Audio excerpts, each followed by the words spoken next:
Nagsuntukan at nagsabunutan ang dalawang dalagitan yan sa plaza ng Dumangas, Iloilo. Pero imbis na pigilan, kinansyawan pa sila ng mga nasa paligid at inudyokan pa na mag-away. Nahinto ang gulo nang umawat ang mga pulis. Nagtamo ng minor injuries ang dalawang estudyante. Batay sa investigasyon, lalaki ang dahilan ng away.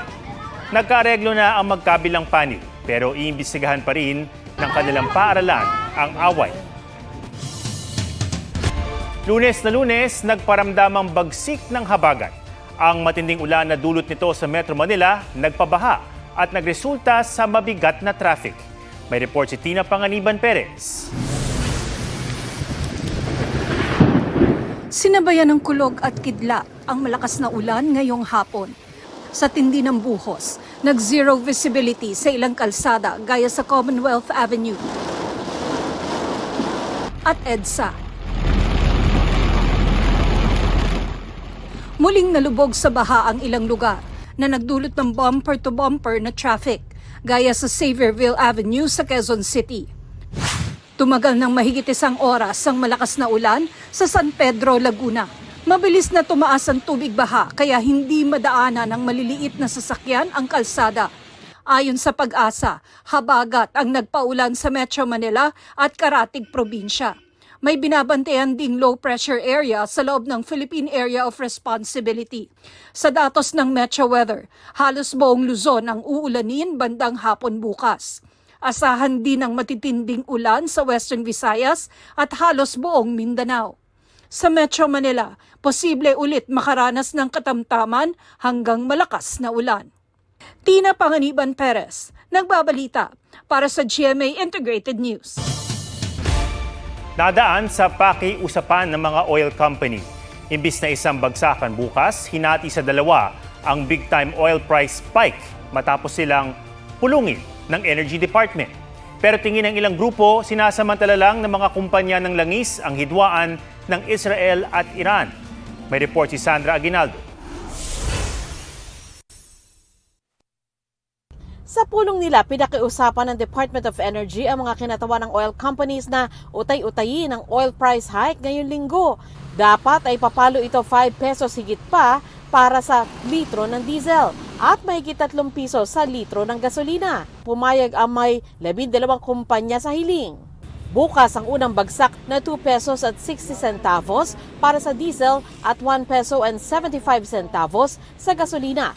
Pareho ang halaga ng sunod na bagsak sa Huwebes. They were also willing to expand their promotions and discounts for PUVs or yung mga jeep natin.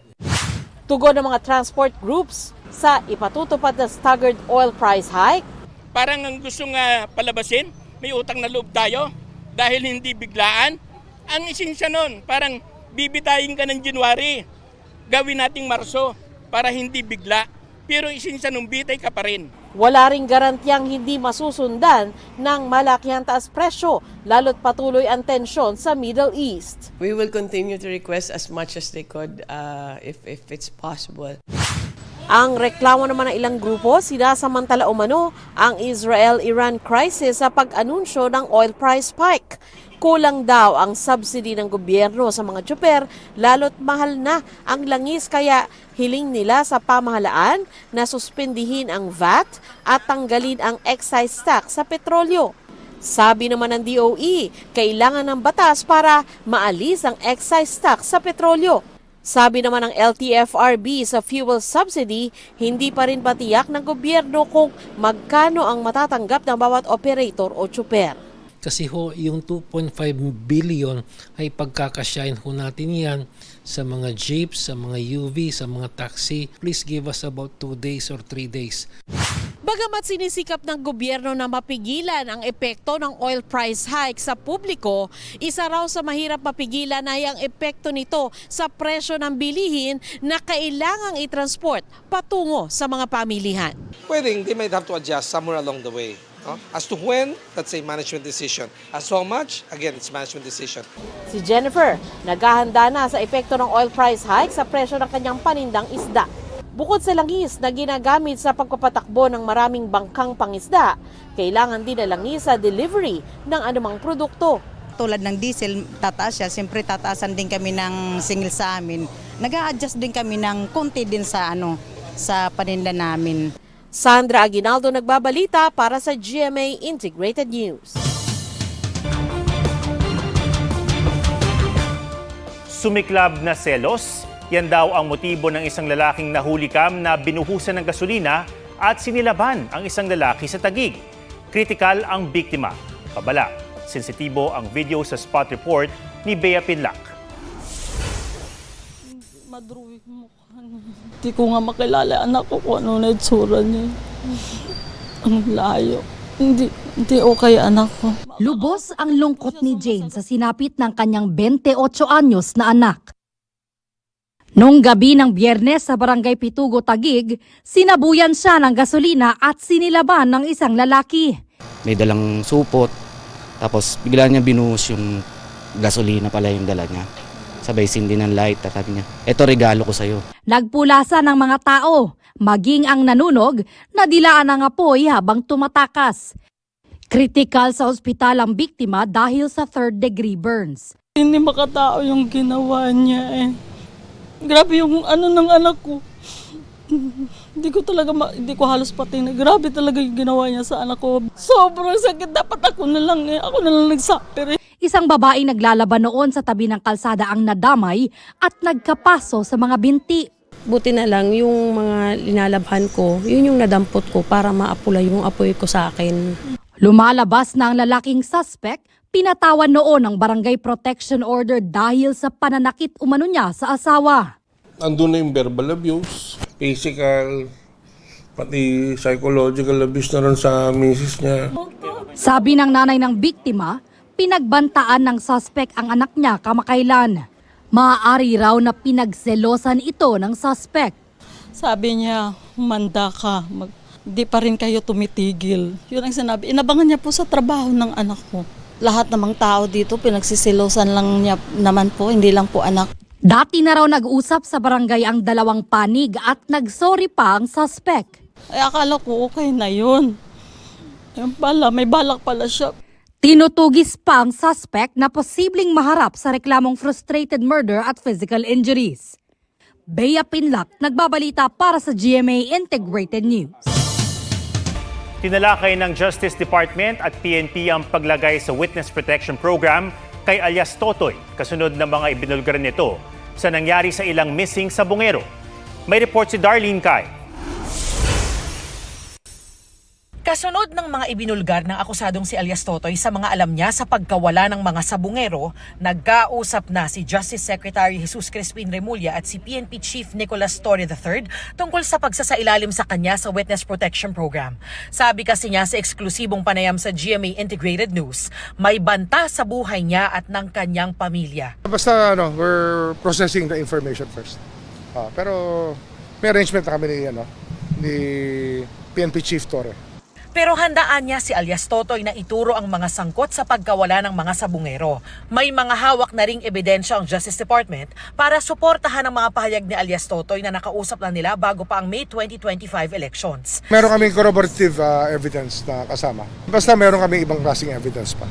Iniimbestigahan na rin ang hindi bababa sa 10 taong isinangkot ni alias Totoy. Pero statement pa lang niyang hawak ng kagawaran at wala pang formal na affidavit.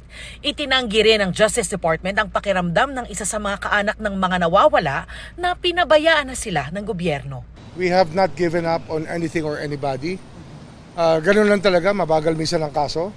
Ito po'y proseso, kinakailangan po may ebidensya na makakalap at ginagawa ho namin ang lahat. Darlene Kai, nagbabalita para sa GMA Integrated News.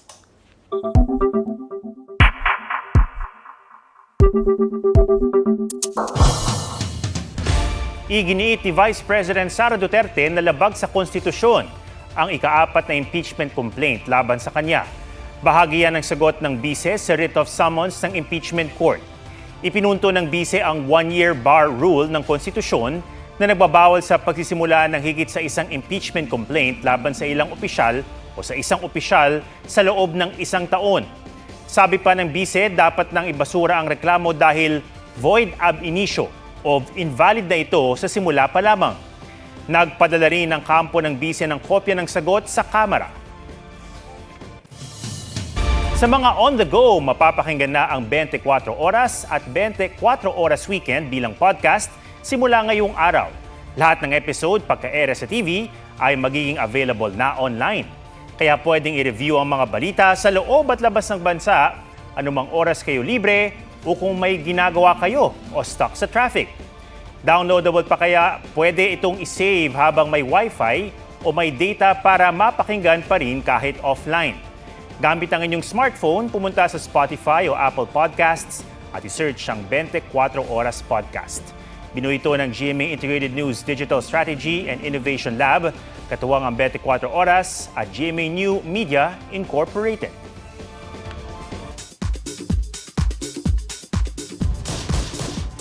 Maangas na fight scenes ng kwelang mga karakter. First episode pa lang, nagpasiklab na agad ang sanggang dikit for real. Mga magnanakaw ang unang nakaaway ni Tonyo, played by Dennis Trillo, at ni Bobby Jeneline Mercado. Dumaan kami sa training, Yes. sa handling ng firearms, sa paano bang sumipa ng tama. Lalo na ngayon nandito kami sa Milan, lalo limited lang yung crew dito, wala kaming stunt double. Pagulong-gulong ako dun sa Sunken Garden. Grabe yung physical demand ng requirement dito sa show na to. May iba't ibang big wins ang Kapuso housemates paglabas ng bahay ni Kuya. Tulad ni Michael Sager na may sarili ng bahay at planong imbitahan ng mga housemates. Iniintay ko talaga yung house blessing ko pag kumpleto na kami. Layag na layag naman ang Kish. At nang tanungin si Josh sa status nila ni Kira, She is a very special girl. na-evict man daw sila, laking pasasalamat nila sa suporta ng fans at sa opportunity. Tag-ulan na pero umuulan naman ng hotness ang post ni Max Collins. Wearing two-piece bikini, ito daw ang kanyang huling kembot bago ang tag-ulan. Aubrey Carampel nagbabalita para sa GMA Integrated News. Huwag magpahuli sa mga balitang dapat niyong malaman. Mag-subscribe na sa GMA Integrated News sa YouTube.